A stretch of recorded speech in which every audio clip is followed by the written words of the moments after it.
তো good morning, কেমন আছেন সবাই? আশা করছি ভালো আছেন। আমি বেশ ভালোই আছি। আমার আরও একটা নতুন ব্লগে আপনাদের স্বাগত জানাই। সকালে ঘুম থেকে উঠে পড়েছি, এখন বাজে ওই 11টার মতো। এখন ওই 11টার মতো বাজে। আর লাইফে সার্ভিসিং তো হয়েই গেছে, যেটা দরকার ছিল, তো সেটা লাইফে সার্ভিসিং হয়েই গেছে। বাবা মাও চলে গেছে, আমি এবারে একাকে এবারে সমস্তটা করতে হবে। একা হাতে সমস্ত এবারে গোছাতে হবে। কিন্তু আজকে রান্না নেই, এই যে রান্না করার চাপটা নেই, কিন্তু অনেক কাজ রয়েছে, সেগুলো সব করতে হবে। টিফিন হয়ে গেছে, ব্রেকফাস্ট হয়ে গেছে, শুধু কাজগুলো গোছাবো, তাহলেই হবে। আর আজ রান্না নেই কেন? কালকে অনেক ভাত থেকে গেছে, অনেক ভাত বেঁচে গেছে, তো ওর জন্য জল ঢেলে নিয়েছি, ওটাই খাবো বাবা। তো এই যে বিছানা কাঁথা এখন তুলবো। তখন থেকে বসে বসে তখন থেকে চুপ করে বসে আছি, কোনো কাজ নেই। হাজব্যান্ড চলে গেছে ডিউটি, মেয়ে খাচ্ছে এখনও, আর আমি তখন থেকে বসেই আছি। বসা ছাড়া আমার আর কোনো কাজ নেই। তো যাই হোক, যেটার দরকার ছিল সার্ভিসিং, গাড়ির সার্ভিসিং হয়ে গেছে। এইবারে গাড়ি আবার ফুল দমে চলবে। তো চলুন ঘর দৌড়গুলো গোছাই, আর বেশি বকছি না, পর ফিরছি। তো কথা বলতে বলতে চলে এলাম। কাজে তো হাত লাগাতেই হবে, তাই না? কেউ আজকে আর করে দেওয়ার নেই। কাল পর্যন্ত করে দিচ্ছিল, কত আরামে ছিলাম। আজকে আর কেউ করে দেওয়ার নেই, নিজেকেই করতে হবে। ওই যে বললাম, লাইফের সার্ভিসিং হয়ে গেছে, আবার 1 মাস পরে আরও একটা সার্ভিসিং আছে, সেটা তো অবশ্যই জানবেন। আর আগে আমার আগে একদম প্রথম থেকে যারা ব্লগ দেখেন তারা হয়তো জানেন যে আমার জুন মাসে বার্থডে আছে, তো সেই ইয়েতে আরও একটা সার্ভিসিং রয়েছে। তো তারপর আবার টানা একদম সামনের বছর, আর মিডিলে কিছু নেই। তো সামনের যে সার্ভিসিংটা আছে, তো সেটার কথা ভাবতেই সেই আনন্দের কাজগুলো হয়ে যাবে। গোছানো হয়ে গেছে, বেডরুমটা গুছিয়ে নিয়েছি, আর জানালাগুলো আজকে সব খুলেও দিয়েছি, আর এইদিকে জানালাগুলোও খুলে দেবো সব।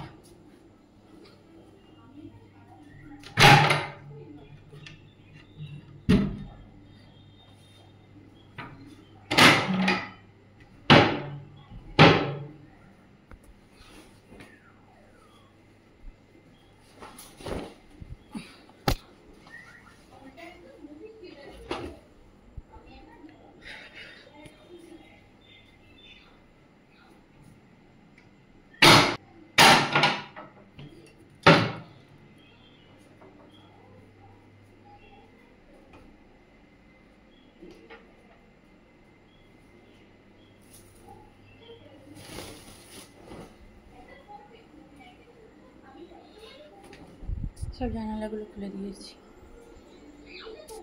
কাজ করতে করতে আমারও একটু একটু খিদে পাচ্ছে, আর আমার মেয়ে তো খেয়ে নিয়েছে। তো ওর চুলটা গতকাল সারা দিনটা ও আঁচড়ায়নি, জানেন তো। ওর চুলটা তো কার্লি হেয়ার, প্রচণ্ড জড়িয়ে থাকে। ও স্নান করেছে আমার বাবার সঙ্গে, তো তারপর নিজের মতো করে চুলটা ছেড়ে রেখেছিল।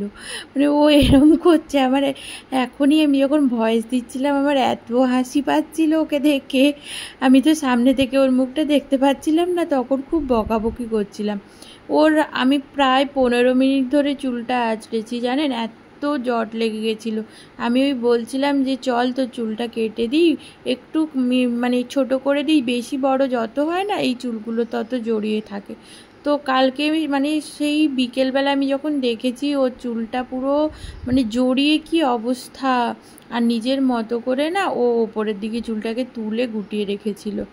তো যাই হোক, কিছু তো করার নেই। আর এই চুলে আমার মা তো হাতই দেয় না ভুল করেও, তাই কালকে আর আঁচড়াইনি। আজকেই ভালো করে তেল দিয়ে এই যে গুটিয়ে এখন তুলে দেবো, শ্যাম্পু করাবো। তো এদিক তো গুছিয়ে নিয়েছি, দেখালাম। এখন ওই মেঝে টেজেগুলো গোছাতে হবে, জামা কাপড় ধুতে দিয়েছি, এই যে এখনো পড়ে রয়েছে। আর এইদিকে দেখুন, হাজব্যান্ড কি সুন্দর সুন্দর আম নিয়ে এসছে, জানেন তো।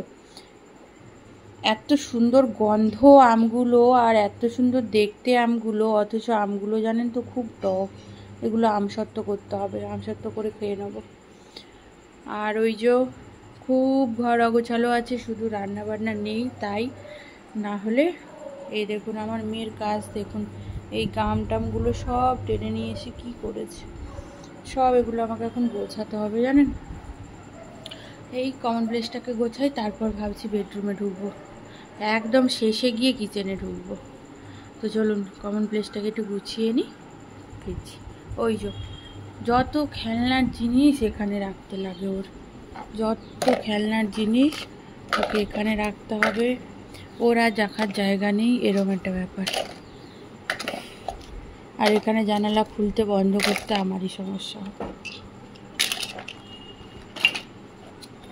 কিসের বীজ টিজ টেনে নিয়ে কি করেছে।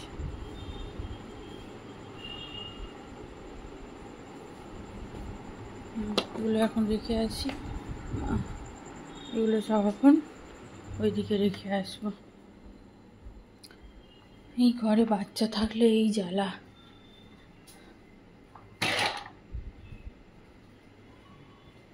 ওহ, চলুন আর কি, এগুলো সব গোছাই। তো কাজ তো করবোই, তার আগে খুব খিদে পেয়ে গেছে। অ্যাকচুয়ালি আমার ওই অল্প অল্প করে ওষুধ খেতে, মানে অল্প অল্প করে খাবার খেতে হয়, তারপর একটা করে ওষুধ থাকে, তো তার জন্য খাবার খেতে হয়। আমি তখন খেয়েছিলাম, আজকে তো ব্রেকফাস্ট বানাইনি, হাজব্যান্ড খেয়েছিল কী খেয়েছিল, ছাতু দিয়ে মুড়ি। হাজব্যান্ড খেয়েছিল ছাতু মুড়ি, আচ্ছা বিস্কুট তো খেয়েইছি। তো তার আগে আমি একটা বাবুজি কেক খেয়েছিলাম, আমার প্রচণ্ড ভালো লাগে বাবুজি কেক। তা আমার জন্য নিয়ে এসেছিলো দুটো, তো আমার জন্যই নিয়ে এসেছিলো, তো খেলাম। আর এখন এই যে দুধ গরম করেছি, মেয়েকে তো দুধ জগজ দিয়েছিলাম, ওকে খেলতে গেছে, আমি ওইদিকে দুধ নিয়েছি।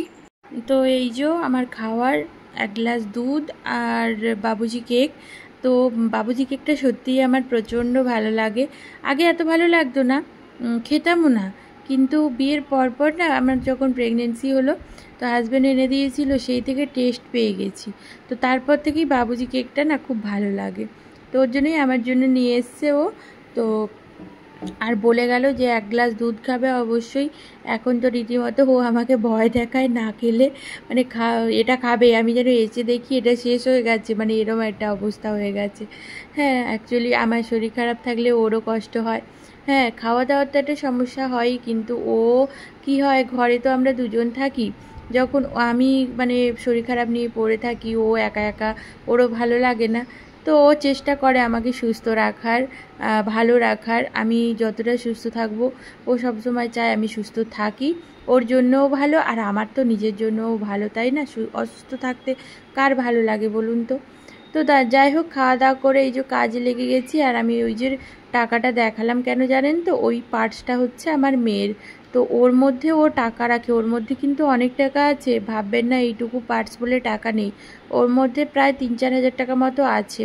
তো এই যে লাস্ট আমি 200-400 টাকা যেটা দেখালাম, ওটা হচ্ছে আমার মা আজকে দিয়ে গেছে যাওয়ার সময়।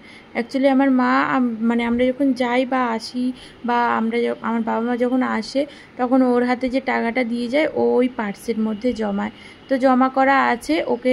তাই সকালে বলছিলাম যে একটা পিগি ব্যাংক কিনে দেবো, তো ওর মধ্যে জমা করতে। অ্যাকচুয়ালি ও না এত টাকাগুলোকে নিয়ে এদিক ওদিক ঘোরাফেরা করে, ভয় লাগে, যার জন্য ওকে না পিগি ব্যাংকটা দিচ্ছিলাম না, ও ওটা নিয়েই তাহলে সারা পাড়া ঘুরবে এরম। তো ওর জন্যই ওকে বললাম কিনে দেবো, কিন্তু ঘরেই রাখতে হবে, টাকাগুলো নিয়ে এদিক ওদিক করা যাবে না। তো সেই ওই ব্যাগের মধ্যে রয়েছে, তো ওটাই দেখাচ্ছিলাম, আর কিছুই না। তাও ওর কাছ থেকে আমি তাই 1000 টাকা নিয়েছিলাম একবার, সেটা নিয়ে এখন আমাকে কথা শোনায় রীতিমতো। আমার মাম্মা, ও না, আমার হাজব্যান্ডকে বলছিল তোমার বউ আমার টাকা নিয়ে নিয়েছে এরকম। তো যাই হোক, এদিকে ঘর দুয়ার তো গোছানো হয়ে গেছে, এইবারে আমাকে কিচেনের দিকে যেতে হবে। সো কিচেনটার এই হাল, কথা বলতে ইচ্ছে করছে না, পেয়ে গেছি। এই হাল, খুব খারাপ অবস্থা, খুব খারাপ অবস্থা, খুব খারাপ অবস্থা। এগুলো গুছিয়ে নিয়ে ফিরছি পরে। তো ব্যাক করলাম, এখন ওই 4:15 মতো বাজে। তো সমস্ত কাজ গুছিয়ে স্নান টান করে নিয়েছি, তো ফিরলাম এক্ষুনি। আর এখানে তো প্রচুর মেঘলা ওয়েদার, কিন্তু বৃষ্টি হয়নি। প্রচুর ঝড় হলো, খুব জোরে হাওয়া হলো, আর বাজ পড়লো, বৃষ্টি আর হলো না। আর এদিকে আমার কাজ বাজ গোছানো হয়ে গেছে।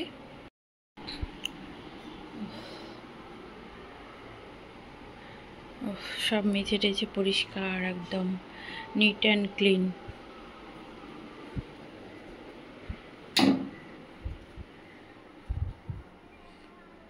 এইটাকে ঢোকাতে হবে, বের করে রেখেছি। আর ওই বাসনগুলো একজনের। আর এইদিকে দেখো কোল্ড ড্রিঙ্কসটার অবস্থা কি। কোল্ড ড্রিঙ্কসটা পুরো আইস হয়ে গেছে, ডিপ ফ্রিজে রাখা ছিল, আইস হয়ে গেছে। আর নাহলে সমস্ত কিছু গুছিয়ে নিয়েছি। আর ওইদিকের ওয়েদার তো এইরকম।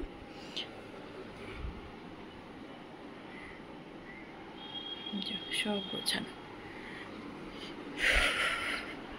এই যে সব জামা কাপড় ঘরেই মিলেছি, যেহেতু বাইরে ওয়েদার খারাপ। এই ওইদিকে ব্যালকনিতেও অনেক জামা রয়েছে, সব জামা কাপড় মেলা ব্যালকনিতে।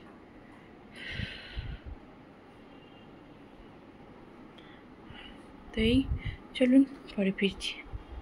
তো দেখুন প্রচণ্ড মেঘ উঠেছে, কালো ঝিম হয়ে আরও কালো হয়ে যাচ্ছে। যত সময় যাচ্ছে একটা জোর বৃষ্টি আসবে, জানি না কখন আসবে, তবে জোর একটা আসবে। তো এই চলুন আজকের ব্লগটা এখানে এন্ড করছি, আর বড় করছি না। যদি ভালো লেগে থাকে অবশ্যই এটা লাইক, শেয়ার অ্যান্ড সাবস্ক্রাইব করে দেবেন। আর যারা আমার চ্যানেলে নতুন তারা প্লিজ চ্যানেলটিকে সাবস্ক্রাইব করে পাশে থাকা বেল আইকনটি প্রেস করে দেবেন। তো চলুন আজকের ব্লগটা এখানে এন্ড করছি। সবাই ভালো থাকবেন, সুস্থ থাকবেন। দেখা হচ্ছে নতুন একটা ব্লগের সঙ্গে। আজকের মতো টাটা।